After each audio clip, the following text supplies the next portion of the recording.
না আমার সোনা কাঁদে না, বাবা কাঁদে না, আমার সোনা কাঁদে না, না না আমার পাগল কাঁদে না, সোনা কাঁদে না। এটা ছিল 1947 সালের ভদ্র সভ্য মায়ের ভালোবাসা। এখনকারের মডার্ন যুগের মা শাড়ি পরে না, হাতে শাঁখা দিতে হয়, ভুলে গেছে এখানে একটা সিঁদুর পরতে হয়।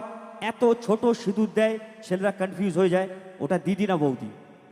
হ্যাঁ, 2023-এর এত ছোট্ট দেয়। তার বাচ্চা কাঁদলে দেখুন কীভাবে থামাচ্ছি। বা আয়নার সামনে যাচ্ছে, আয়নার সামনে যত ধরনের কোটো কোটো কোটো কোটো কোটো কোটো কোটো কোটো কোটো কোটোর মধ্যে যত ধরনের আটা ময়দা সুজি যেগুলো মেয়েকে আজকে এসছে সবাই, সব ধরনের ময়দা রয়েছে। মা বসছে আয়নার সামনে, বসলো বাচ্চা খাটের ওপরে। মা বাচ্চাকে কীভাবে ঠান্ডা করছে দেখো। এটা 2023-এর বাচ্চা, পুরো ফুল চার্জেল মাল একদম। বাচ্চা কাঁদছে,